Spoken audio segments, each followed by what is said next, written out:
Alright, good morning, ladies and gentlemen. Today is April the 21st, and this thing does not want to move out of the way. And as I said yesterday, we're going to spend a little bit more time talking about roots, specifically square roots, because I believe square roots can definitely trip us up sometime. So, back to the basics. Basics of all square roots is your perfect squares. Things that when you take the square root, you're going to get a whole number, an integer, meaning no decimals. I don't want to see any decimals for what we're doing today. And so, if we have these statements, these not exponents, these square roots, I want to make sure to understand, okay, what are they going to be? Square root of 1 is obviously 1, square root of 4 is 2, square root of 9 is 3, square root of 16 is 4. I think you guys are catching the pattern.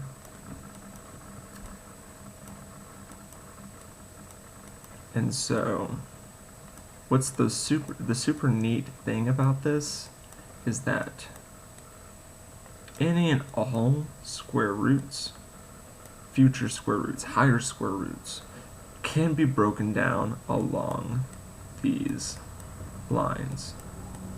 Meaning some combination of, okay, maybe it's a 4 and a 7 multiplied together. Maybe it is a 25 and a 3 multiplied together, stuff like that. And so I can have a portion where one part can have a square root, and the other part has to stay inside the radical. Just as I said, all square roots can be written out as a multiplication of these basics. So, if I try to do the square root of 12 normally, it doesn't come out evenly. It would give me a decimal, but as I said, I don't want decimals. But I know that the square root of 12 is the same thing as 4 times 3.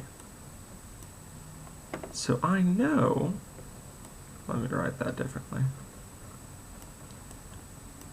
Square root of 12 is the same thing as square root of 4 times the square root of 3. And I know what the square root of 4 is. It's going to be 2. Now, square root of 3, that would just be another decimal, so there's nothing I could do to it. It stays as a square root. Moving on. 30. Now, we want to see if 30 is divisible by any one of these, and obviously, I can cut off here. Since 30 is less than all the ones to the right of this, I can't use that. But 30 isn't divisible by 25, it's not divisible by 16, it's not divisible by 9, excuse me, it's not divisible by 4, but it is divisible by 1. So if I were to write that out, well, square root of 1 times 30, well, that's going to be 1 square root of 30, which is just square root of 30.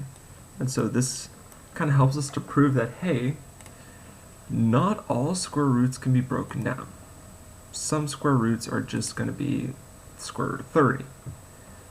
Because 30 isn't a combination of any numbers that can break down evenly. 28.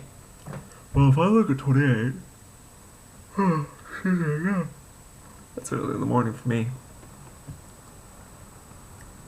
That, hey, 28, that's, obviously it's got to be either 25, 16, 9, 4, or 1, and we know, okay, 25's too big, 16's too big, 28's not divisible by 9, it's got to be 4 again. So that is the same thing as square root of 4 times, and what's 28 divisible? What's 28 divided by 4? That's right, ladies and gentlemen, it's 7. So that's 2 square roots of 7. So, this is how, the deeper you get into mathematics, the more you're going to go with square roots, or the more you're going to go with these, rather than using decimals. Especially if you get into like calculus and stuff, decimals are good to a point. But at some point, you have to realize, hey, a decimal isn't going to be fully accurate. Not if you're wanting to be exact on what your number is. All right, so values, we want to determine the values of these square roots. Also, do not use decimals. Just make sure you break it down along these numbers if you can. Alright, me writing that out should have given you enough time to get this done. Square root of 38. Well, it's certainly not divisible by 49, 64, 81, 100, 121. It's not divisible by anything above 38. But if I really look at it, it's not divisible by anything below 38 as well, along these. Sure, 38 is divisible by 2, but 2 is not a perfect square. And it's not divisible by 4, because the nearest one that's divisible by 4 is 36, and that's not 38. So really, the square root of 38 is just square root of 38. There's nothing I can do with it. Now, 48 is pretty interesting. There are two ways you could do it. You said, hey, 48 is divisible by 4. 4 times 12 gives me 48. And that would be a good start. Except one thing that we did mention yesterday that I didn't emphasize until now is that you always want to go with the largest root possible. And 16 is the largest root. Because if you broke down, let's just try, let's try 4 and 12 and see what we get. Square root of 4, square root of 12.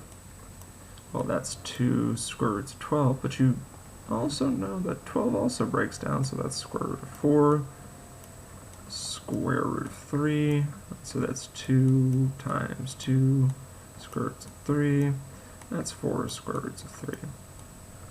And so you do get to the right answer. Minerva girl, what you doing? Minerva, come here.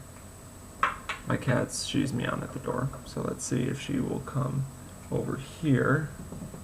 No, she just wants to go outside. Excuse me for a moment. I have a cat now. And so Minerva's gonna help us on this, because Minerva's a pretty girl. She's actually pretty smart. Okay, so I'm gonna just set her down, because she doesn't have to help us with math. I just want to show off my cat. And now she's a spaz. Alright, so let's try 16.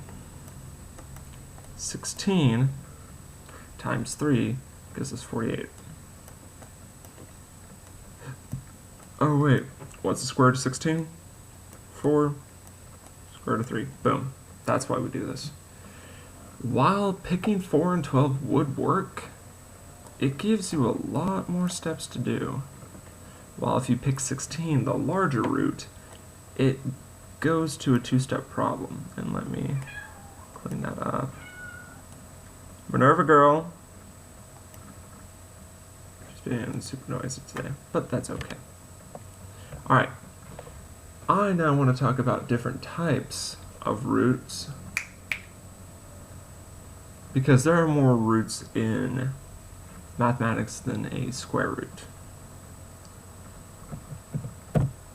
In general, we typically don't use the word root. I paused the video again, so as I was saying, typically in the mathematical world, we don't really use the term root as much. We want to try to say the word radical because it's radical to take square roots and other types of roots. Bad joke, horrible pun. But I do it to keep myself entertained. So, this is what we call a radical. That you notice that there are two other things in here, an m and an n. M is an exponent. An exponent should be pretty easy. We have stuff like x squared, y to the 5th, z to the 200th. Pretty simple. It's how many times you multiply it by itself to get what you need. But n is one that we probably haven't seen that often, called an index. An index is kind of the other direction from the exponent. Instead of multiplying something how many times, multiply it by itself how many times, we're going to kind of divide it by itself how many times. Or how many times are we going to split this up?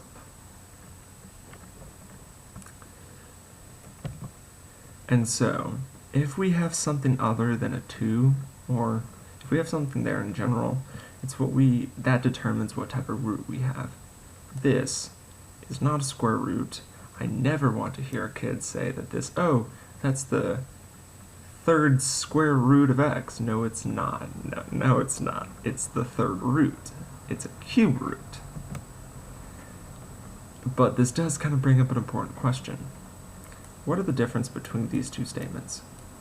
We know that this is a square root.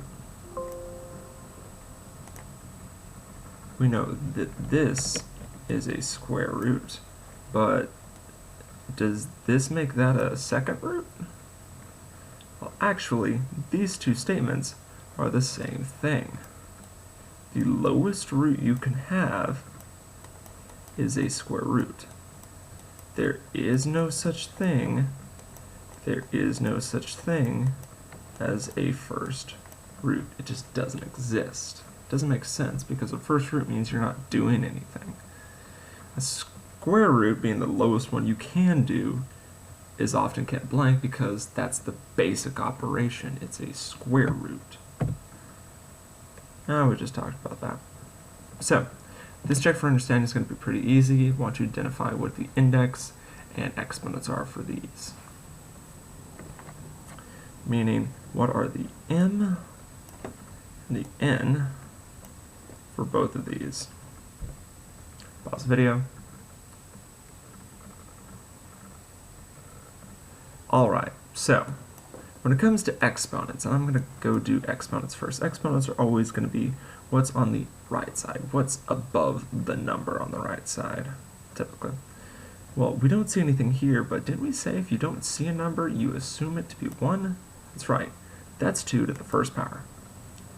This also means that's x to the 1st power, y to the 3rd power, and z to the 2nd power. But if we look over here, if you don't see a number in an index, you assume it to be a 2. That is the square root of 2. That's obviously a 3, a 5, and a 2 just as well. And that's going to be the end of our lesson today, ladies and gentlemen. Tomorrow we'll probably talk about different types of roots again, different indexes, different exponents as well. But then we're also going to start manipulating them, saying how can we multiply different roots together? How can we divide different roots? Once again, ladies and gentlemen, stay safe, stay inside. Leave a comment, leave a like, subscribe, anything like that, and hope you all have yourself a wonderful Tuesday. Drop by Taco Bell as well because they're having free tacos on Tuesday, April 21st, 2020. And ladies and gentlemen, have yourself a good day.